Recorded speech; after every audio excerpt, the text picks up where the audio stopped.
Hello नमस्कार दोस्तों, एक बार फिर से स्वागत है आपका मेरे यूट्यूब चैनल स्टडी 54 में। दोस्तों, मैंने आपके लिए पिछले वीडियो में रजिस्टर पढ़ाया था, जिसमें मैंने आपको बेसिक नॉलेज दे दी थी रजिस्टर के बारे में, उसकी डेफिनेशन, स्पेसिफिक रेजिस्टेंस की डेफिनेशन, और मैंने आपको ये भी बता दिया था उसका फार्मूला क्या होता है। अभी मैंने आपको कनेक्शन नहीं बताया है, और आज मैं आपको रजिस्टर के ही बारे में कुछ थोड़ा और अच्छा बताने जा रही हूँ। इससे बहुत ही ज़्यादा क्वेश्चन पूछे जाते हैं कि आप कोई रजिस्टर है, आप उसकी लेंथ को इंक्रीज़ कर दें या उसकी लेंथ को डिक्रीज़ कर दें, या उसके एरिया को चेंज कर दें, या उसके वॉल्यूम को एरिया को चेंज कर दें, या फिर उसकी लेंथ को सेम ही रहने दें। इस तरह से बहुत सारे क्वेश्चन आते हैं। जितने भी एग्ज़ाम हुए हैं उनमें बहुत ही ज़्यादा क्वेश्चन देखे हैं मैंने, तो इसलिए हमें ये टॉपिक बहुत ही अच्छे से पढ़ना है और मैं आपको इसमें बहुत अच्छे से समझाऊंगी। आप क्वेश्चन सारे कर लेंगे, बट आप अच्छे से तैयारी कर ही रहे होंगे। और फ्रेंड्स देखिए, मुझे आपसे ये भी कहना है कि रजिस्टर को आप बहुत ही अच्छे से पढ़िए, केयरफुली। अगर कोई डाउट है तो आप कमेंट बॉक्स में कमेंट करिए। आगे देखिए, मैं आपको पढ़ा रही हूँ, आपका टाइम वेस्ट ना करते हुए आगे चलें। देखिए, आप हेडिंग डालेंगे रेजिस्टेंस, जिसमें मैं आपको क्या पढ़ा रही हूँ, सेम मटेरियल के बारे में बता रही हूँ। आप कोई वायर ले रहे हैं और वो सेम ही मटेरियल का है, मान लीजिए कॉपर का ही है या फिर एल्यूमिनियम का ही है, आप कोई एक मटेरियल का वायर ले रहे हैं, जिसके बारे में मुझे आपको पढ़ना है। क्या पढ़ना है? देखिए, मुझे पढ़ाना है कि जो हमारा एक वायर था, क्या था हमारा, पहले ये वायर था जिसका एरिया क्या है, ए है, जिसकी लेंथ क्या है, एल है। ये हमारा पहले का वायर है, मतलब कि ये हमारा स्ट्रेट अवस्था में पहले था वो वायर है हमारा। ये हमने क्या किया है, आफ्टर स्ट्रेस, मतलब खींचने के बाद क्या किया है, खींचने के बाद हमने क्या किया है, इसको लंबा कर दिया है। इसको खींचा, ये थोड़ा सा लंबा हो गया, ये लंबा हो गया, बट क्या हुआ है, इसका वॉल्यूम चेंज नहीं हुआ है। हमने वायर को लंबा कर लिया है, बट एरिया वही रहा है, एरिया हमारा सेम ही है। इसका भी एरिया ए है और इसका भी एरिया ए है, ठीक है। अब देखिए, हमने क्या किया है, लंबाई जो है हमारी एन गुना कर दी है। ये पहले एल थी लंबाई, इसको एन एल कर दिया, यानी एन गुना कर दी है। अब अगर हमें एन की वैल्यू यानी कितने गुना, यानी कि 2 गुना, 4 गुना, 3 गुना, 5 गुना, 7 गुना, जो भी हो सकता है, वो हम एन की वैल्यू मानेंगे। जितना गुना होता है वो हमारा एन होता है, यानी कि एन की वैल्यू मान लिया 2 है, यानी कि लेंथ को हमने 2 गुना कर दिया है। तो 2 गुना करने के बाद क्या होगा, जब लेंथ को 2 गुना किया बट वॉल्यूम को नो चेंज, वॉल्यूम को चेंज नहीं किया है, तब क्या करेंगे, देन कंडीशन क्या बनती है, आर न्यू निकालना है हमें। देखिए, एक बेसिक हमारा फार्मूला क्या होता है, आर न्यू निकालने के लिए, R new equal to N square into R old. R old पुराने रेजिस्टेंस का एन स्क्वायर गुना होता है नया रेजिस्टेंस। समझ में आया होगा, आई होप। क्या बता रही हूँ मैं, जो नया रेजिस्टेंस हमारा होगा उसमें जो हमारा जितनी लेंथ गुना होगी उसको हम स्क्वायर कर दें, यानी कि उसका वर्ग कर दें, उसका वर्ग करके और पुराने रेजिस्टेंस के साथ मल्टीप्लाई कर दें, तो हमारा वही नया रेजिस्टेंस निकल के आ जाएगा। तो देखिए, मैंने आपको यही फार्मूला है जिसमें एन की वैल्यू रखी है, क्या है, 2 है। एन की वैल्यू रख दी 2, तो 2 का वर्ग किया तो 4 आ गया, इंटू आर ओल्ड। ओके, पुराने रेजिस्टेंस का ये कितना हो गया, 4 गुना हो गया। अब देखिए क्वेश्चन क्या पूछता है, क्वेश्चन पूछता है कि अगर, क्वेश्चन लिख लीजिए यहाँ पे, यदि किसी कॉपर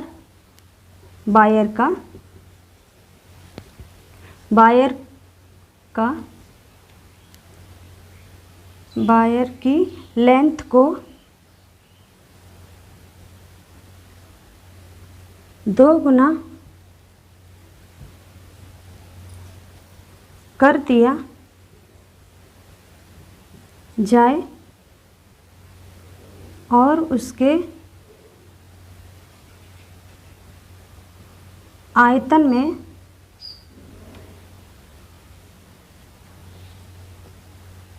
कोई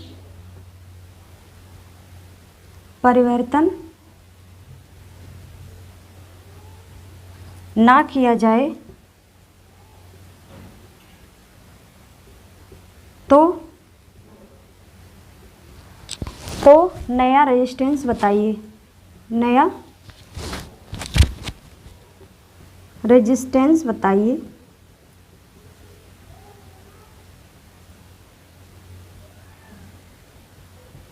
नया रेजिस्टेंस बताओ। क्या पूछ रहा है कि यदि किसी कॉपर के वायर की लेंथ को 2 गुना कर दिया जाए और उसके आयतन में कोई परिवर्तन ना किया जाए तो नया रेजिस्टेंस बताओ। नया रेजिस्टेंस क्या होगा हमारा?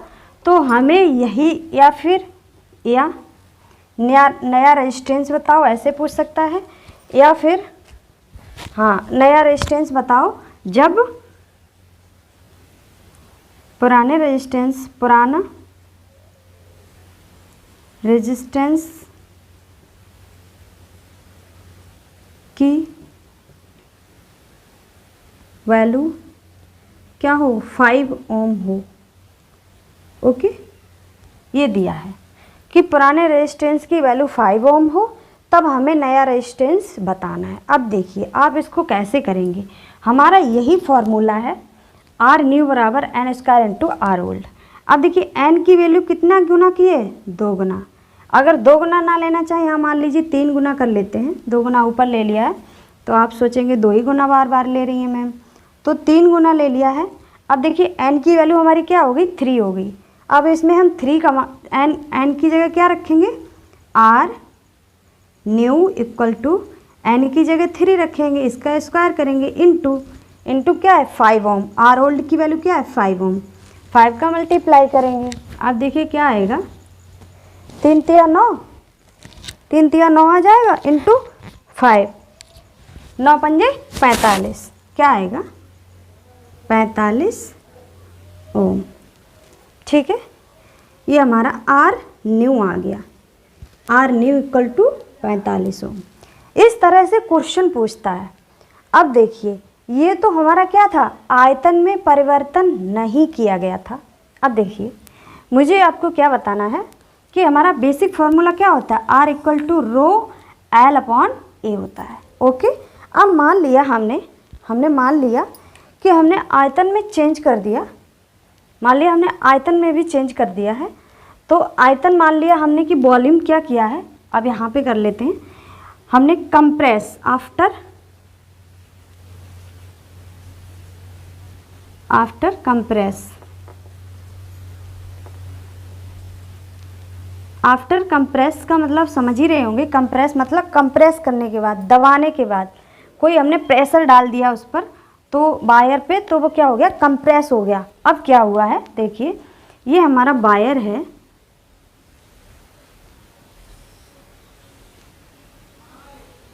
ओके, ये हमारा वायर है जिसका वॉल्यूम क्या हो गया?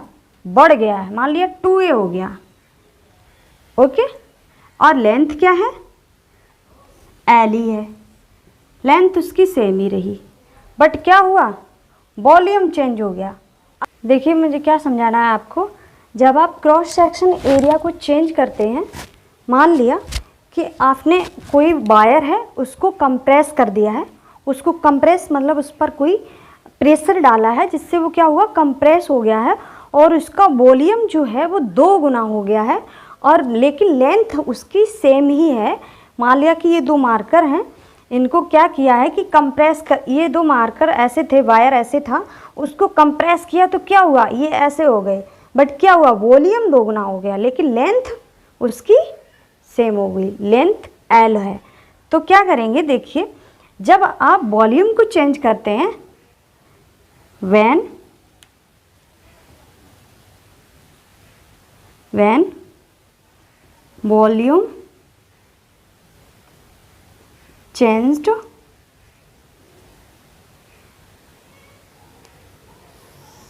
volume changed, ये लिखेंगे then R न्यू बराबर R old upon N square, ये उसका बेसिक फार्मूला होता है। ये क्या है? बेसिक फार्मूला है। अब देखिए ये बेसिक फार्मूला है। अब क्या किया है, जब आपने 2 गुना कर दिया है एरिया, तो आप एन की वैल्यू को क्या मानेंगे? तो ये हमारा एन हो जाएगा, एन की वैल्यू को 2 मानेंगे, यानी कि आर न्यू बराबर क्या फाइंड हो जाएगा? आर न्यू बराबर R old upon N square, यानी कि 2 का स्क्वायर, यानी कि आर ओल्ड अपॉन 4, यानी कि ओल्ड रेजिस्टेंस का कितना हो जाएगा? चौथाई हिस्सा हो जाएगा। ओके, तो यानी कि आर न्यू हमें मिलेगा वो आर ओल्ड का 4 गुना फाइंड होगा। ओके, अगर आप आर ओल्ड यहीं पर आर ओल्ड की वैल्यू निकालेंगे, आर ओल्ड की वैल्यू निकालेंगे, पुराना रेजिस्टेंस निकालेंगे, तो क्या होगा? पुराना रेजिस्टेंस हमारा आर न्यू इंटू 4, यानी कि 4 गुना होगा। 4 गुना किसका? आर न्यू का। ओके, आर न्यू का 4 गुना फाइंड हो जाएगा हमें क्या? R old. देखिए मैंने आपको क्या समझाया, एक बार फिर से ओवरव्यू देखेंगे आप। आफ्टर कंप्रेस, यहाँ तक समझ में आ गया ना? यहाँ तक समझ में आ गया आपको, मैंने ये क्वेश्चन करा दिया। उसके बाद क्या है? आफ्टर कंप्रेस, आपने किसी वायर को कंप्रेस किया है, जिससे क्या हुआ? उसका वॉल्यूम चेंज हो गया, उसका आयतन चेंज हो गया, यानी कि जो ए था वो अब 2A हो गया। तो जब वॉल्यूम चेंज हुआ है, तब हमारा नया रेजिस्टेंस निकालने का एक बेसिक सा फार्मूला होता है R old upon N square. इस R old upon N square में ही हम जितना वॉल्यूम आप चेंज करेंगे, जितना गुना करेंगे या जितना हाफ करेंगे, वो हमारी क्या होगी? एन की वैल्यू होगी। इसीलिए मैंने यहाँ पर आपको एन एरो लगा के दिखा दिया है। देखिए ये हमारा एन की वैल्यू होगी क्या? 2। तो 2 हमारी एन की वैल्यू है। इसी तरह मैंने आर न्यू फाइंड किया है, तो आर ओल्ड अपॉन 2 का होल स्क्वायर किया है, यानी 4 आ गया। तो हमारा आर ओल्ड हमें 4 गुना मिलेगा, किसका? नए रेजिस्टेंस का 4 गुना मिलेगा। ठीक है, आर ओल्ड बता रही हूँ मैं, जो पुराना रेजिस्टेंस मिलेगा वो नए रेजिस्टेंस का 4 गुना होगा। कब? जब आपने वॉल्यूम को 2 गुना किया है, यानी कि उसका भी 2 गुना हो जाता है क्या? नया रेजिस्टेंस। समझ में आ गया? पुराना रेजिस्टेंस जो है वो 4 गुना हो गया। कब? जब वॉल्यूम आपका 2 गुना था। अब देखिए जब आप इसी में पुराना रेजिस्टेंस निकाल लिया, 4 गुना हो गया। अब मान लो आप नया रेजिस्टेंस कितना है? 4 गुना, मतलब 4 चौथाई हिस्सा हो गया किसका? पुराने रेजिस्टेंस का चौथाई हिस्सा हो गया। कौन? Are new. नया रेजिस्टेंस चौथाई हिस्सा हो गया किसका? पुराने रेजिस्टेंस का। यही क्वेश्चन में पूछता है एग्जाम में। क्या पूछता है कि जब आपने एरिया चेंज किया है, मान लिया आपने एरिया 3 गुना किया है, 3 गुना जब आप एरिया करेंगे तो क्या करेंगे? एरिया 3 गुना हो गया, यानी कि 3 का स्क्वायर करेंगे, 3 इंटू 3 यानी कि 9 आ जाएगा। 9 यानी कि उसका क्या होगा? पुराने रेजिस्टेंस का 9वां भाग होगा। कौन? नया रेजिस्टेंस। और जब पुराना रेजिस्टेंस की वैल्यू निकालेंगे तो क्या होगा? 9 गुना हो जाएगा। 9 गुना हो जाएगा नए रेजिस्टेंस का। नए रेजिस्टेंस का 9 गुना हमें पुराना रेजिस्टेंस फाइंड होगा। यही क्वेश्चन पूछता है फ्रेंड्स, बहुत ज़्यादा क्वेश्चन पूछता है इससे, कि जब आप एरिया को चेंज करेंगे और जब आप लेंथ को चेंज करेंगे। आई होप कि आपको इतना समझ में आ गया होगा। अब आपको मैं नेक्स्ट वीडियो में पढ़ाऊंगी रेजिस्टेंस का सीरीज एंड पैरेलल कॉम्बिनेशन कैसे आप करेंगे, और उसके बाद मैं आपको ओम्स लॉ, KVL, ये सब KCL सारे पढ़ाऊंगी रूल्स। तो आज तक के लिए इतना ही। नमस्कार।